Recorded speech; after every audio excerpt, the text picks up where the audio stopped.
Hello everyone, welcome back into the channel, and today we're going to be reading from my favourite page on Reddit, that is Am I the Arsehole? And we will be judging these people once again. And today I've also got to get in on my mine. I'm going to just continue strip mining for iron. So it's going to be a very simple video today, just mining away. Maybe we'll find some caves, who knows. But let's get right into a bit of Am I the Arsehole? But before we get right into that, if you can all hit like and subscribe, that would be absolutely amazing and I would really appreciate it. Also, drop us a quick comment of what you want me to read from next. And let's get into the first one.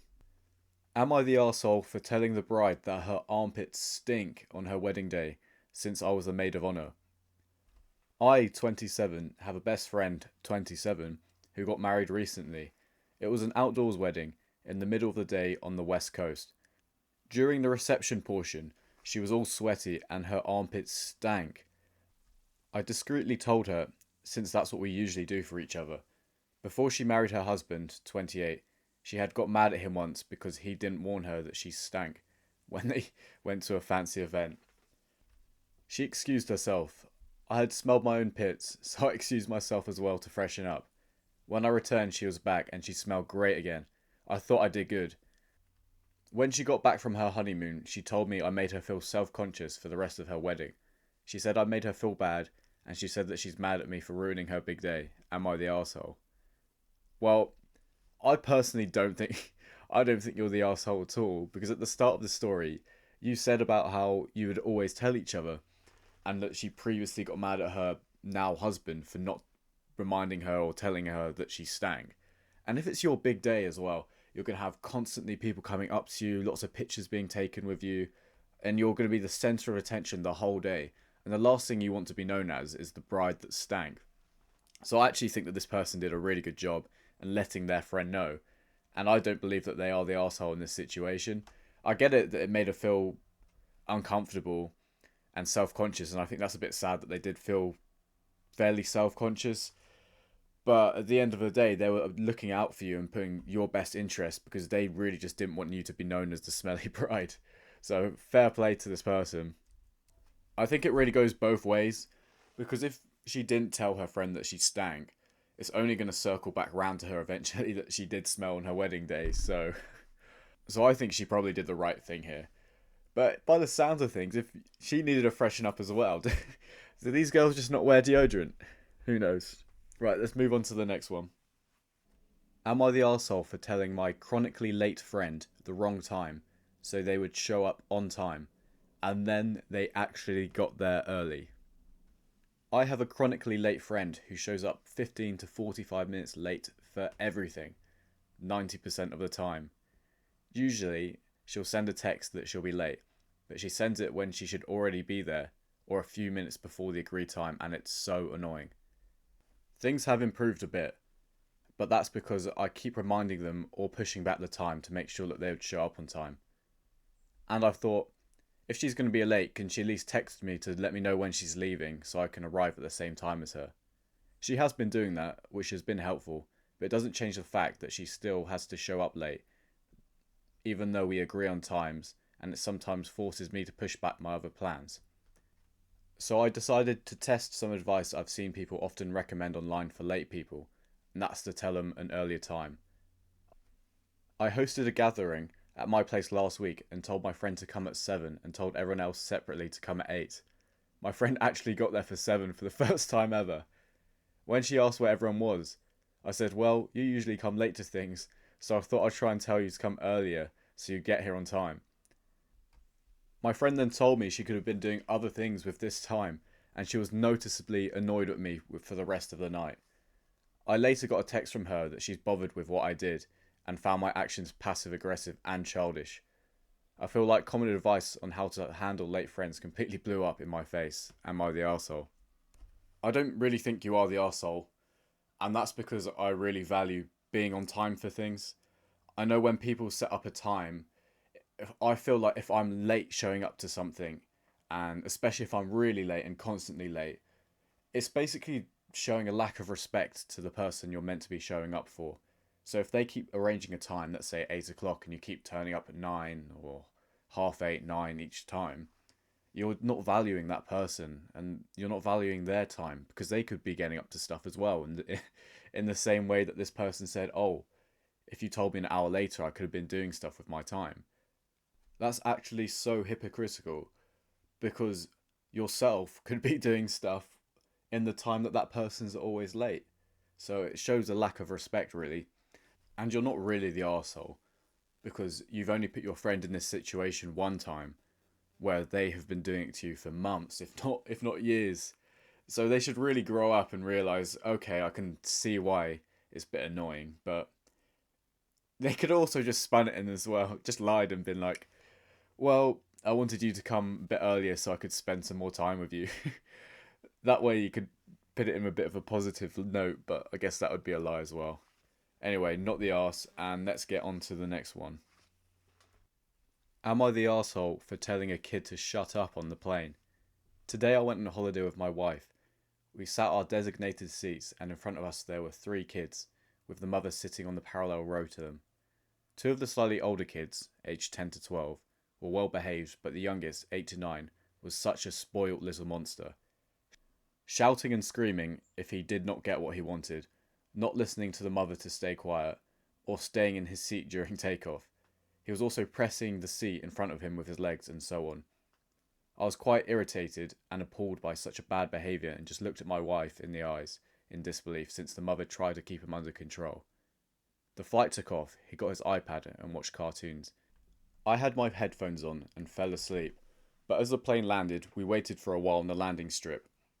The kids started screaming and shouting for this and that, throwing a massive tantrum, and I just had enough.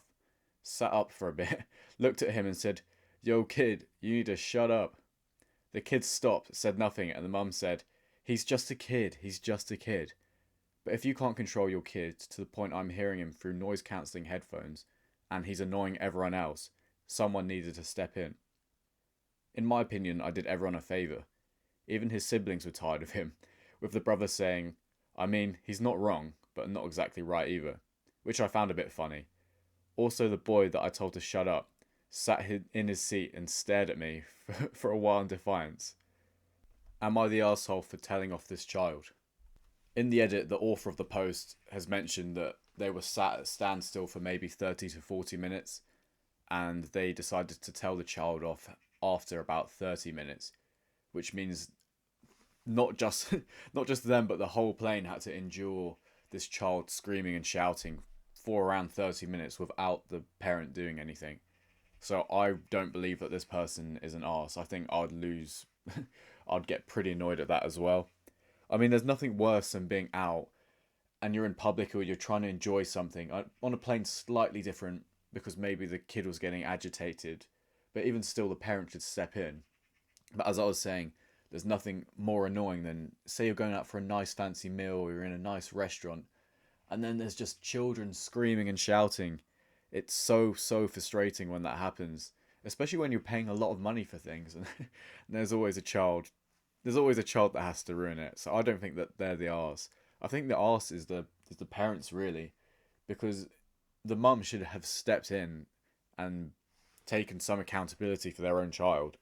I mean, at the end of the day, it is a child, and if the child is screeching like that, it means that the parent probably would give in to it normally, or concede and let the child have what they want. But if the kid is constantly screaming for 20 to 30 minutes and the parent's not doing anything, I think everyone else on the plane would appreciate you stepping in and telling this child to be quiet. So yeah, not the arse. Would I be the arsehole if I hid my girlfriend's contact lenses again? I, 24, live with my girlfriend, 23. She's doing her masters right now, which means she has classes most mornings and early afternoons, usually 8 to 1 or 2, and then she works from home most evenings, like 5 to 9. I also work from home full time, so I see her routine every day. The thing is, her eyes are constantly suffering. She wears contacts to class, and by the time she comes home, they've made her eyes super red and irritated. That's when she switches to her glasses, and they always calm down. But the second she has videos calls in the evening, she takes her glasses off again, as she feels self-conscious with them. Within half an hour, her eyes are itchy and irritated all over again, and sometimes she ends up with migraines from looking up at screens without glasses too much. She also gets allergies a lot, so she wakes up with watery eyes and sometimes crusty. She insists on it because she doesn't like how she looks in glasses. She refuses to leave the house with her glasses on. For the record, she's gorgeous, glasses or not. She's the prettiest girl I know. I don't think she realised how bad it actually is for her eyes. Like she thinks itchy eyes are normal. I'm honestly so worried she'll scratch her cornea. She has eye drops that help, but normally I have to really bully her into using them because they leave a bad taste in her mouth. On Friday, her eyes were already itchy, but she didn't have any evening calls, so they settled down. That night we had dinner plans, and while she was rushing to get ready, her eyes were itchy and watery from the eyeliner she uses, and I knew the second she put her contacts in, it would get worse, so I hid them. She grabbed her glasses before we left, but didn't put them on whilst we were out, apart from to read the menu. I know it was a bit sneaky, but I swear it was in her best interests. Her eyes just needed a break, and I feel if I don't intervene, she'll just end up hurting herself. So would I be the arsehole if I did this again? Like, not every week, but like on occasion when her eyes are really bad. I'm not really sure what else I can do to help her. I know the boyfriend has his girlfriend's best interests in mind and really wants just the best for her, but I think he's actually overstepping the line here. There should be boundaries and things like this, and if the girlfriend feels really insecure wearing glasses and chooses to wear the lenses even though she knows it's causing her harm, I think that's her decision and he needs to respect that it is her decision. If her eyes are really irritated constantly from the lenses, maybe she's just got incompatible lenses and it's something she needs to go back to her optician for. It's not something where the boyfriend should be stepping in, and definitely not hiding contact lenses. I think instead of hiding the contact lenses, it'd be a lot more productive to have an actual conversation about her concerns. And maybe that might nudge her in the right direction to see someone about it, or maybe potentially changes her lenses or even her glasses to get something she either prefers or get something that's right for her instead of having the contact lenses that are going to harm her. That will also be better for boundary wise because you're not overstepping any mark, you're not crossing any lines, you're not having to deceive her into lie by hiding her contact lenses.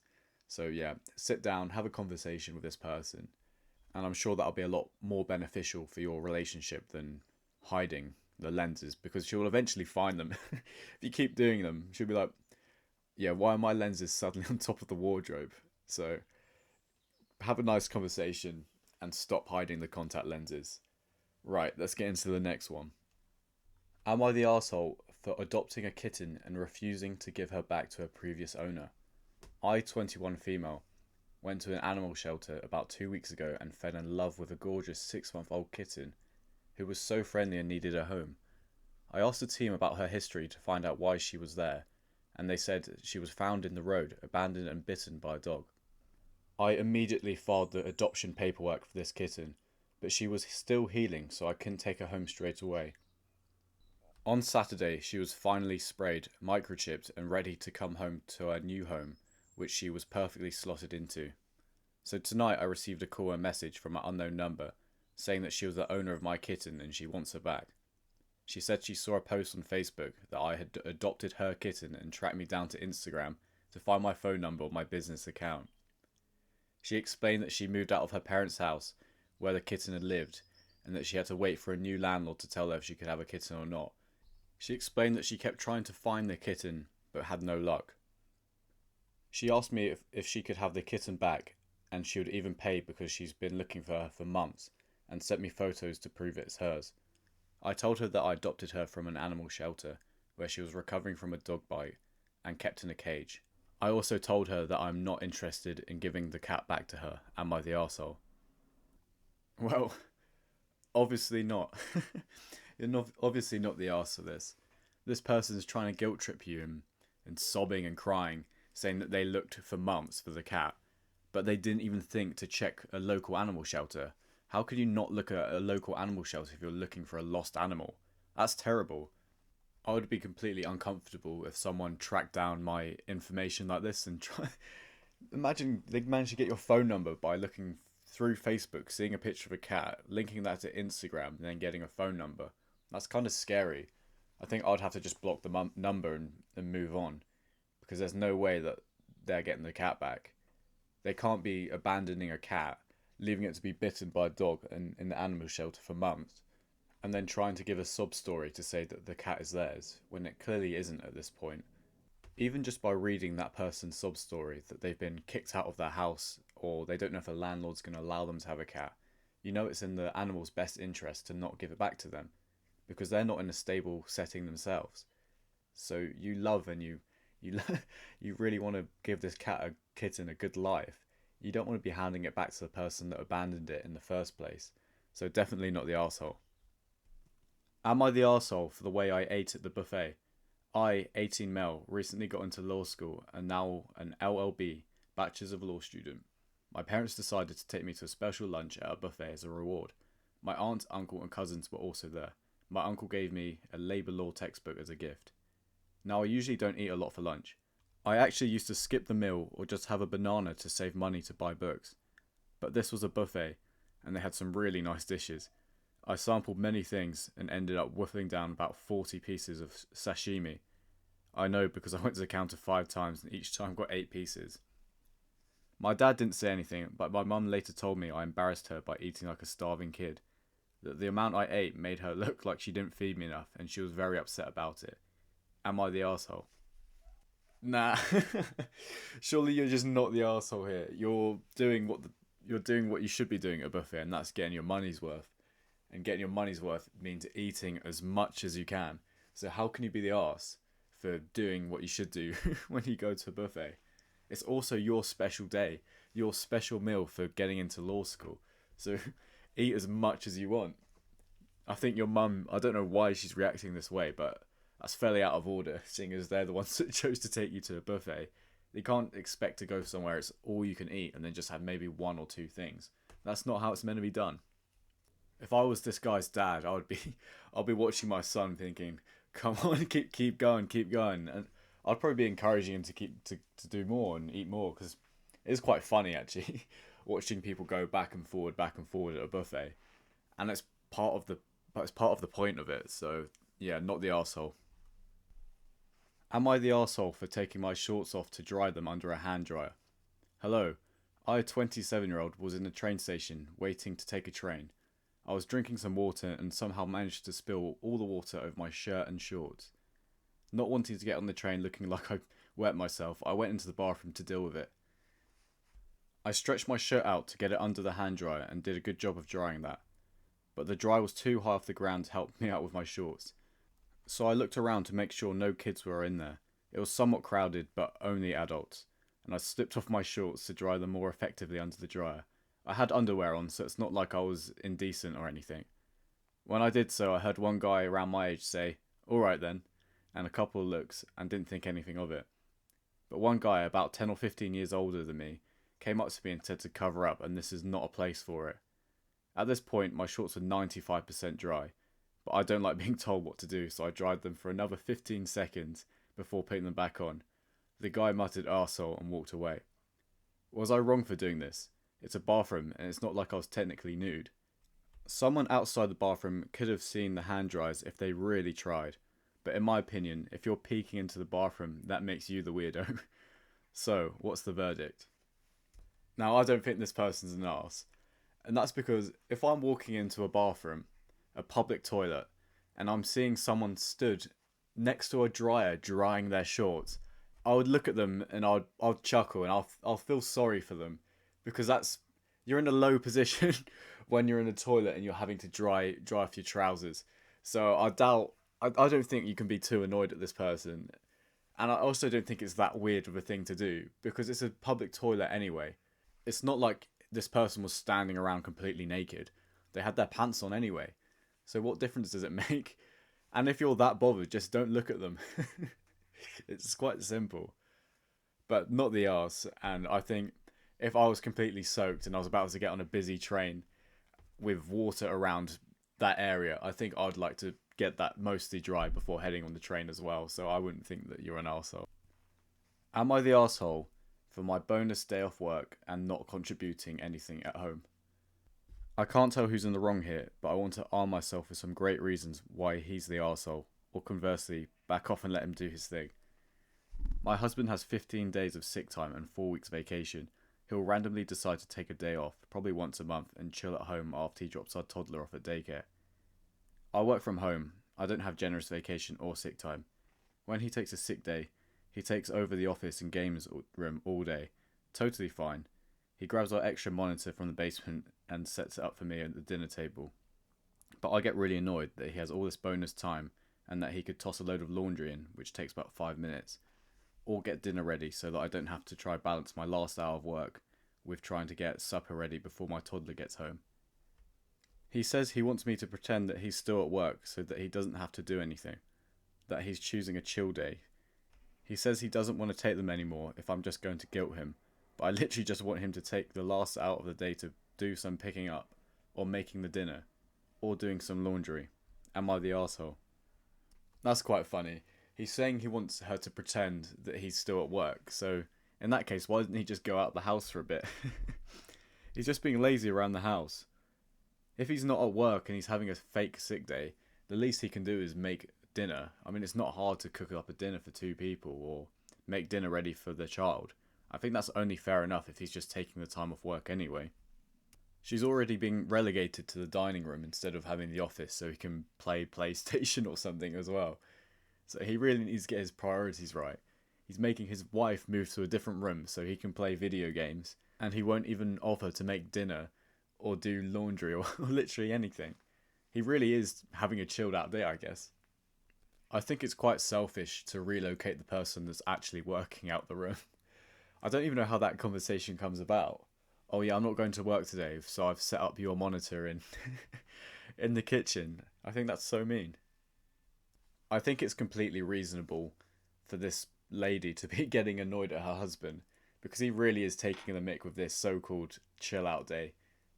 I think a lot of people would agree with you here that you are not the arsehole, and that if he is taking these fake slash cheat days off work, he should be contributing a little bit and not just putting himself out. Especially after disrespecting you by putting you out of your own office. I think that's terrible. Anyway, guys, thank you very much for tuning in once again. I really hope you enjoyed today's video. If you could please hit the like button, hit subscribe, and leave a comment down below, that would be great. And I hope to see you on the next one.